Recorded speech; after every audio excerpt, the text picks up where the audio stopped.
Chapter 10. Aaron and his sons, Nadab and Abihu, put coals of fire in their incense burners and sprinkled incense over them. In this way they disobeyed the Lord by burning before him the wrong kind of fire, different than he had commanded. So fire blazed forth from the Lord's presence and burned them up, and they died there before the Lord. Then Moses said to Aaron, "This is what the Lord meant when he said, 'I will display my holiness through those who come near me. I will display my glory before all the people.'" And Aaron was silent. Then Moses called for Masael and Elzaphan, Aaron's cousins, the sons of Aaron's uncle Uzziel. He said to them, "Come forward and carry out away the bodies of your relatives from in front of the sanctuary, and take out the side and place outside the camp." So they came forward and picked up their garments and carried them out of the camp, just as Moses had commanded. Then Moses said to Aaron and his sons, Eleazar and Ithamar, "Do not show grief by leaving your hair uncombed or by tearing your clothes. If you do, you will die, and the Lord's anger will strike the whole community of Israel. However, the rest of the Israelites, your relatives, may mourn because the Lord's fiery destruction of Nadab and Abihu, but you must not leave the entrance of the tabernacle, or you will die. For you have been anointed with the Lord's anointing oil." So they did as Moses commanded. Then the Lord said to Aaron, "You and your descendants must never drink wine or any other alcoholic drink before going into the tabernacle. If you do, you will die. This is a permanent law for you, and it must be observed from generation to generation. You must distinguish between what is sacred and what is common, between what is ceremonially unclean and what is clean. And you must teach the Israelites all the decrees that the Lord has given them through Moses." Then Moses said to Aaron and his remaining sons, Eleazar and Ithamar, "Take what is left of the grain offering after portion has been presented as a special gift to the Lord, and eat it beside the altar. Make sure it contains no yeast, and it is most holy. You must eat it in a sacred place, for it has been given to you and your descendants as your portion of the special gifts presented to the Lord. These are the commands that I have been given, but the breasts and thighs that were lifted up as special offerings may be eaten in any place that is ceremonially clean. These parts have been given to you and your descendants as your portion of the peace offerings presented by the people of Israel. You must lift up the thigh and breast as a special offering to the Lord, along with the fat of the special gifts. These parts will belong to you and your descendants as your permanent right, just as the Lord has commanded." Moses then asked them what had happened to the goat of the sin offering. When he discovered it had been burnt up, he had become very angry with Eleazar and Ithamar, Aaron's remaining sons. Why didn't you eat the sin offering in the sacred area?" he demanded. "It is a holy offering. The Lord has given it to you to remove the guilt of the community and to purify the people, making them right with the Lord. Since the animal's blood was not brought into the holy place, you should have eaten the meat in the sacred area as I ordered you." Then Aaron answered Moses, "Today my sons presented both their sin offerings and their burnt offering to the Lord, and yet this tragedy has happened to me. If I had eaten the people's sin offering on such a tragic day as this, would the Lord have been pleased?" And when Moses heard this, he was satisfied. Chapter 11. Then the Lord said to Moses and Aaron, "Give the following instructions to the people of Israel. Of all the land animals, these are the ones you may use for food. You may eat an animal that is completely split hooves and choose the cud. You may not, however, eat the following animals that have split hooves or that chew the cud, but not both: The camel chews the cud, does not have split hooves, so it is ceremonially unclean for you. The hyrax chews the cud, but does not have split hooves, so it is unclean. And the hare chews the cud, but does not have split hooves, so it is unclean. The pig has evenly split hooves, but does not chew the cud, so it is unclean. You may not eat the meat of these animals or even touch their carcasses. They are ceremonially unclean for you. If all the Of all the marine animals, these are the ones you may use for food. You may eat anything from the water if it both has fins and scales, whether taken from salt water or from streams. But you must never eat animals from the sea or from rivers that do not have both fins and scales. They are destable to you. This applies both to little creatures that live in shallow water and all the creatures that live in deep water. They will always be distasteful to you. You must never eat their meat or even touch their dead bodies. Any marine animal that does not have both fins and scales is detestable, to you. These are the birds that are detestable to you. You must never eat them. The griffin vulture, the bearded vulture, the black vulture, the kite, falcons of any kind, ravens of any kind, the eagle owl, the short-eared owl, the seagull, hawks of all kinds, the little owl, the cormorant, the great owl, the barn owl, the desert owl, the Egyptian vulture, the stork, herons of all kind, the hoopoe, Hoopoe.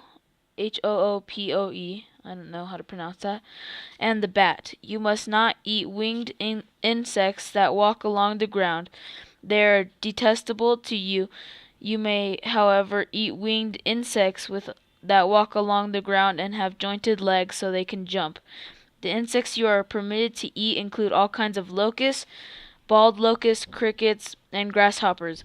All other winged insects that walk along the ground are detestable to you. The following creatures will make you ceremonially unclean. If any of you touch their carcasses, you will be defiled until evening. If you pick up their carcasses, you must wash your clothes, and you will remain defiled until evening. Any animal that has split hooves that are not evenly divided, or that does not chew the cud, is unclean for you. If you touch the carcass of such an animal, you will be defiled. If an animal that walks on four legs or on all fours, those that have paws are unclean. If you touch the carcass of such an animal, you will be defiled until evening. If you pick up its carcass, you must wash your clothes, and you will remain defiled until evening. These animals are unclean for you. For of all the small animals that scurry along the ground, these are unclean for you. The mole rat, the rat, large lizards of all kinds, the gecko, the monitor lizard, the common lizard, the sand lizard, the chameleon, all these small animals are unclean for you. If you touch the dead body of such an animal, you will be defiled until evening. If such an animal dies and falls on something, the object will be unclean. This is true whether the object is made of wood, cloth, leather, or burlap. Whenever it's used, you must dip it in water, and it will remain defiled until the evening. After that it will be ceremonially clean, and may be used again. If such an animal falls into a clay pot, everything in the pot will be defiled, and the pot must be smashed. If the water from such a container spills on any food, the food will be defiled, and any beverage in such a container will be defiled. Any object on which the carcass of such an animal falls will be defiled. If it is an oven or hearth, it must be destroyed, for it is defiled, and you must treat it accordingly. However, if the carcass of such an animal falls into a spring or a cistern, the water will still be clean, but anyone who touches the carcass will be defiled. If the carcass falls on seed grain to be planted in the field, the seed will still be considered clean, but if the seed is wet, then when the carcass falls on it, the seed will be defiled. If an animal you are permitted to eat dies and you touch its carcass, you will be defiled until evening. If you eat any of its meat or carry away its carcass, you must wash your clothes, and you will remain defiled until evening. All small animals that scurry along the ground are detestable. You must never eat them. This includes all animals that slither along on their bellies, as well as those with 4 legs and those with many feet. And such animals that scurry along the ground are detestable, and you must never eat them. Do not defile yourselves by touching them. You must not make yourselves ceremonially unclean because of them. For I am the Lord your God. You must concentrate yourselves on and be holy, because I am holy. So do not defile yourselves with any of these small animals that scurry along the ground. For I, the Lord, am the one who brought you from the land of Egypt, that I might be your God. Therefore you must be holy, because I am holy. These are the instructions regarding land animals, birds, marine creatures, and animals that scurry along the ground. By these instructions you will know what is unclean and clean, and which animals may be eaten and which may not be eaten. Chapter 12, last chapter for the day. Then the Lord said to Moses, "Give the following instructions to the people of Israel. If a woman becomes pregnant and gives birth to a son, she will be ceremonially unclean for 7 days, just as she is unclean during her menstrual period. On the 8th day, the boy's foreskin must be circumcised. After waiting 33 days, she will be purified from the bleeding of childbirth. During this time of purification, she must not touch anything that is set apart as holy, and she must not enter the sanctuary until her time of purification is over. If a woman gives birth to a daughter, she will be ceremonially unclean for 2 weeks, just as she is unclean during her menstrual period. After waiting 66 days, she will be purified from the bleeding of childbirth. When the time of purification is complete for either a son or a daughter, the woman must bring a 1-year-old lamb for a burnt offering and a young pigeon or a turtle dove for a purification offering. She must bring her offering to the priest at the entrance of the tabernacle. The priest will then present them to the Lord to purify her. Then she will be ceremonially clean again after her bleeding at childbirth. These are the instructions for a woman after the birth of a son or daughter. If a woman cannot afford to bring a lamb, she must bring 2 turtle doves or 2 young pigeons.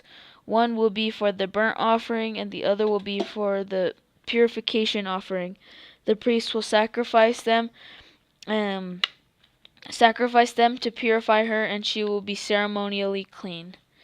That's it for today, guys. Chapter 13 is really, really long, so I'm not going to do that till tomorrow. It is 1, 2 2 1/4 of a page. And if you've seen my Bible, the pages have 1, 2, 3, 4 columns. 2 columns on each page. So that's 4 columns, probably. I'm thinking 5 or so hundred words. Maybe even double that. So that's going to be a lot of reading. That'll probably take me 10 to 15 minutes just to read that. So, and 14 is just the same amount of length. So 13 and 14 tomorrow. Expect a longer episode. I'm probably not going to do a Bible study, but I might, depending on what it's about. So the Bible study about today, and now on today.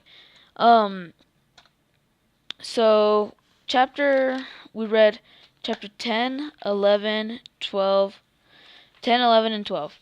So 10 was talking about how Nadab and Abihu, I don't know if I'm pronouncing that right, but how they sprinkled so how they put coals of fire on their incense burners and sprinkled incense over them. So they basically disobeyed the entire instruction of God with the whole incense burning and things like that.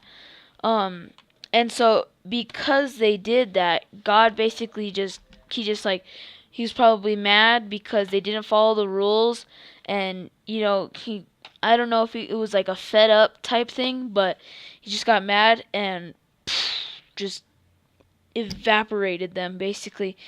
I don't know if that's a good terminology, but or word, for the lack of a better term, he evaporated them and he just like disintegrated them by burning him. Um, so I'm going to just read it off the book. In this way, they disobeyed the Lord by burning before him the wrong kind of fire, different than he commanded. So they messed up. They didn't do the right thing. And I'm pretty sure it was either because of laziness or maybe they just got too tired because the other way was harder or something like that. Um, so fire blazed forth from the Lord's presence and burned them up, and they died there before the Lord. So, so yeah, right there, it's just like if you mess up in your job, basically, you're gonna get fired. And this was literally fire. That's probably where the term came from, or something like that. Um, So then it says, I was kind of confused on this part. Then Moses said to Aaron, "This is what the Lord meant when he said, 'I will display my holiness through those who come near me. I will display my glory before all the people.'" So I'm thinking, when he says that to Aaron, he's probably telling him, yeah, see, this is why God said that, because he's showing that if you mess up, he's going to show his glory on you. And that doesn't necessarily mean positively. It could mean you're going to be dead, but um I don't know, that's just something that I kind of took on it. I don't know if that's, I don't want to say politically correct, but again, for lack of a better term, politically correct. Um so that was a lot of chapter 10, and it talked about how after they died that they couldn't Moses said to Aaron's other sons that they weren't allowed to show grief, basically, like they couldn't be sad that their brother died, which I think is kind of sad in its own way, but that's just the way it's had to be. And they couldn't leave the tabernacle. And then it also talked about in chapter 10 how you could not drink alcohol before you were going into the tabernacle for the priests. And I think that was just a general rule and for everyone. They couldn't eat, and then it talked about how Moses told Aaron to take what was left of the grain offering after the portion had been presented, and eat it beside the altar, and had to make sure that there was no yeast in it. And again, they just didn't follow the rules. He didn't eat it, and Moses got really mad.